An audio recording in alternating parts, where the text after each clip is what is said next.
लखनऊ से आरबी वर्मा जी, स्वागत है आपका। नमस्कार शैलजा जी। नमस्कार नमस्कार सर। वर्मा साहब, बहुत स्वागत आपका। धन्यवाद सर।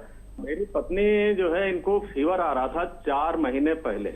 जी। तो इन्होंने मतलब इनको दवा दी गई, इनको जांच वांच कराई गई, सारी जांच यानी सीटी स्कैन, एक्सरे, हाथ का, पेट का और सब मतलब कराया गया जी। और कई बार बलगम कराया गया, खून की जांच कराई, स्टूल की, यूरिन की, सब कराया गया।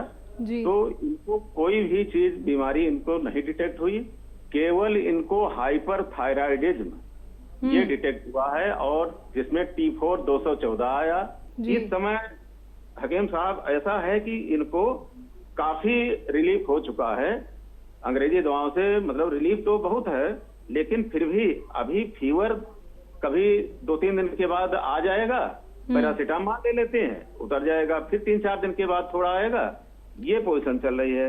मैंने अभी जो है डॉक्टर जफर को आपके क्लिनिक पर दिखाया था, मतलब बताया था जाकर के पूरी पोजीशन।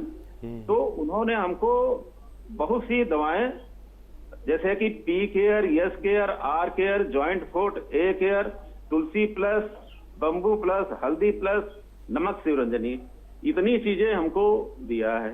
तो मैं अब आप और इनको इस समय परेशानी है, हल्का फीवर आता है और खाना खाने के तुरंत बाद लैट्रिन आती है।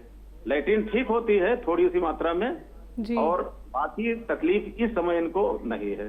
इस समय इनको तकलीफ केवल फीवर की है, जो 2-3 दिन के बाद थोड़ा सा आता है, 99-100 के बीच रहता है और एक टैबलेट देने के बाद वो फिर 3-4 दिन के लिए मतलब ठीक हो जाता है।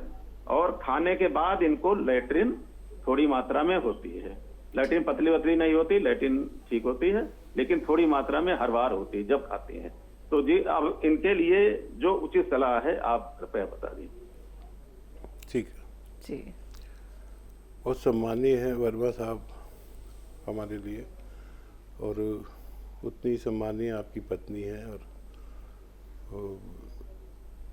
इन हालात से हर शख्स को गुजरना होता है, अस्पतालों और बुखारों और बीमारियों के हालात से सबको गुजरना होता है, यहाँ तक कि हमें भी गुजरना होता है। और कभी परेशानी यही होती है कि जो बीमारी है वो डिटेक्ट नहीं होती और अंदाजे से दवाएं चलती रहती हैं।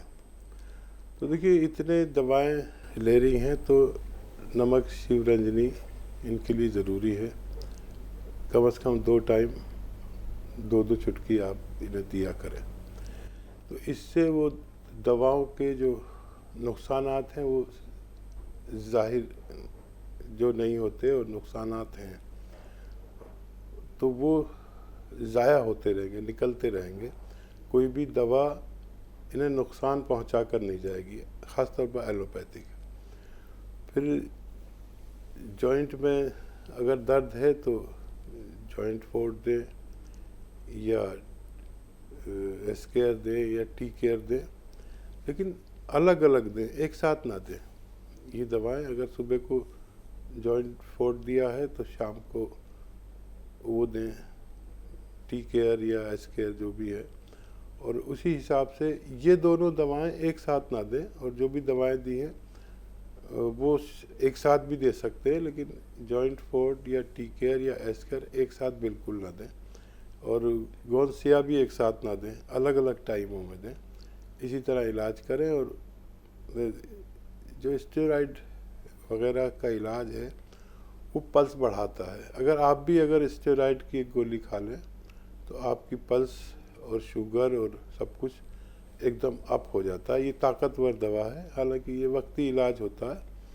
तो इसके नुकसानात उनके जिस्म में ना रह जाए, उसके लिए नमक शिवरंजनी ज़रूर दे दिया करें 2 बार, ताकि वो जल्दी से किडनी से इन दवाओं को बगैर नुकसान पहुंचाए बाहर कर दिया करें।